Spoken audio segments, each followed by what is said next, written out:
आज हम आपको महाभारत के 5 ऐसे गांवों के बारे में बताएंगे जिनके बारे में जानकर आप हैरान हो जाओगे।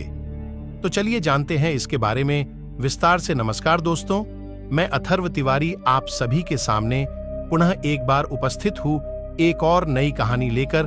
तो चलिए शुरू करते हैं। महाभारत का युद्ध कई कारणों से हुआ था, जिसमें सबसे बड़ा कारण भूमि या राज्य बंटवारे को लेकर था। बहुत दिनों की कशमकश के बाद भी जब कोई हल नहीं निकला तो पांडवों की ओर से शांति दूत बनाकर श्री कृष्ण को हस्तिनापुर भेजा। हस्तिनापुर में श्री कृष्ण ने पांडवों को मात्र 5 गांव दे देने का प्रस्ताव रखा। धृतराष्ट्र ने समझाया कि पुत्र, यदि केवल 5 गांव देने से युद्ध टलता है तो इससे बेहतर क्या हो सकता है, इसलिए अपनी हठ छोड़कर पांडवों से संधि कर लो ताकि ये विनाश टल जाए। दुर्योधन अब गुस्से में आकर बोला कि पिताश्री, मैं एक तिनके की भी भूमि उन पांडवों को नहीं दूंगा और अब फैसला केवल रणभूमि में ही होगा।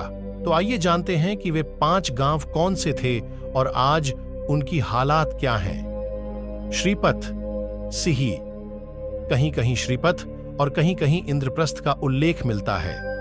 मौजूदा समय में दक्षिण दिल्ली के इस इलाके का वर्णन महाभारत में इंद्रप्रस्थ के रूप में है। दिल्ली में पुराना किला इस बात का सबूत है।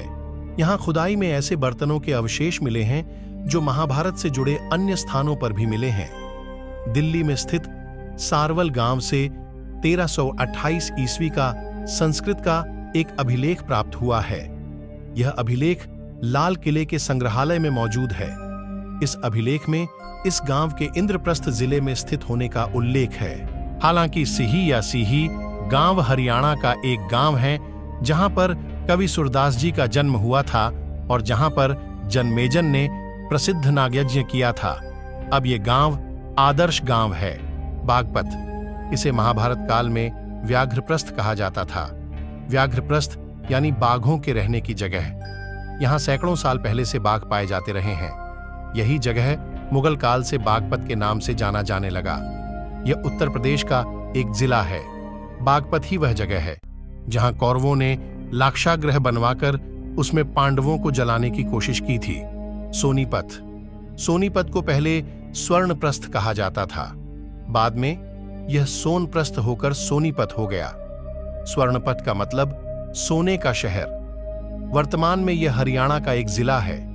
इसके अन्य छोटे शहरों में गोहाना, गन्नौर, मुंडलाना, खरखोदा और राई हैं। पानीपत, पानीपत को पांडुप्रस्थ कहा जाता था।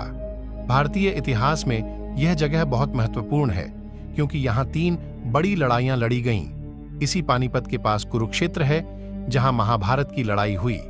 पानीपत राजधानी नई दिल्ली से 90 किलोमीटर उत्तर में है। इसे सिटी ऑफ वीवर यानी बुनकरों का शहर भी कहा जाता है।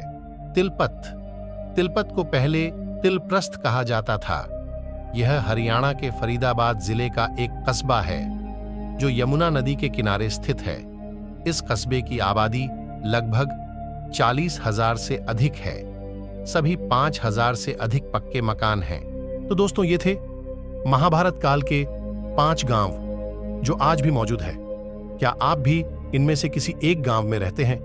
अगर हां, तो हमें कमेंट करके अवश्य बताएं। अगर आपको वीडियो पसंद आई हो तो वीडियो को लाइक और शेयर करें और ऐसी ही पौराणिक कथा जानने और सुनने के लिए हमारे चैनल को सब्सक्राइब करें। धन्यवाद।